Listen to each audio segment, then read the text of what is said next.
केंद्र सरकार की चुनावी बॉन्ड स्कीम को सुप्रीम कोर्ट ने असंवैधानिक करार देते हुए रद्द कर दिया और लोकसभा चुनाव 2024 में एक मुद्दा भी बनी हुई है।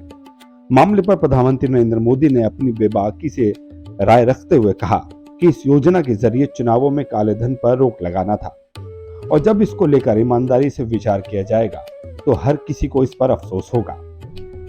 न्यूज एजेंसी ANI को दिए इंटरव्यू में पीएम मोदी ने चुनावी बॉन्ड को लेकर विपक्ष पर झूठ फैलाने का आरोप लगाया और कहा कि उन्होंने कभी भी ये नहीं कहा कि किसी फैसले में कमियां नहीं हो सकती।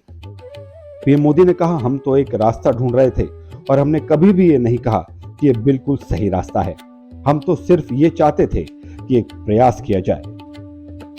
पीएम मोदी ने आगे कहा, हमारे देश में लंबे समय से चर्चा चल रही थी कि काले धन के जरिए चुनावों में खतरनाक खेल होता है। देश में चुनावों में काले धन का खेल खत्म हो, ये चर्चा लंबे समय से चली आ रही है। चुनाव में पैसा खर्च होता है, इस बात से कोई भी इनकार नहीं कर सकता। मेरी पार्टी भी खर्च करती है, सभी पार्टियां उम्मीदवार खर्च करते हैं और पैसा लोगों से लेना पड़ता है। मैं चाहता था कि एक प्रयास किया जाए। इसको लेकर मेरे मन में एक शुद्ध विचार था। हमने एक छोटा सा रास्ता मिला। उन्होंने बताया कि पहले बीजेपी ने सभी राजनीतिक चंदा चेक के जरिए लेने का फैसला किया था, लेकिन बिजनेसमैन लोगों ने कहा, इस तरह से तो सरकारों को पता चल जाएगा कि उन्होंने किस राजनीतिक दल को कितना पैसा दिया और उन्हें परेशान किया जाएगा।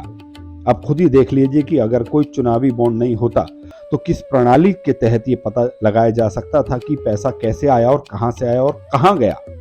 उन्होंने कहा कि चुनावी बॉन्ड की सफलता की कहानी है।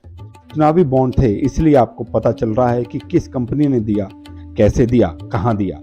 इस प्रक्रिया में जो हुआ वो अच्छा था या बुरा, ये बहस का मुद्दा हो सकता है। मैं ये कभी नहीं कहता कि निर्णय लेने में कोई कमी नहीं है। हम चर्चा करके सीखते हैं और सुधार करते हैं। इसमें भी सुधार की काफी गुंजाइश है, लेकिन आज हमने देश को पूरी तरह से काले धन की ओर धकेल दिया है। इसलिए मैं कहता हूं कि हर किसी को इसका पछतावा होगा। जब वे ईमानदारी से सोचेंगे तो सभी को पछताना पड़ेगा। पीएम मोदी ने कहा कि चुनावी बॉन्ड योजना के माध्यम से दान देने वाली 3000 कंपनियों में से 26 को ईडी जैसी जांच एजेंसियों की कार्रवाई का सामना करना पड़ा। प्रधानमंत्री ने आगे कहा कि 26 कंपनियों में से 16 ऐसी थी जिन्होंने कार्रवाई का सामना करने पर चुनावी बॉन्ड लिया। इनमें से 37% राशि बीजेपी को और 63% बीजेपी विरोधी विपक्षी दलों को गई। ईडी का छापा पड़ा है। विपक्ष को चंदा देने का काम क्या बीजेपी ऐसा करेगी?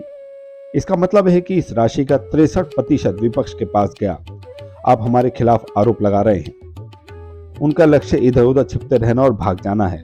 आज के लिए इतनी ज्यादा खबरों के लिए देखते रहिए वी नेशन न्यूज।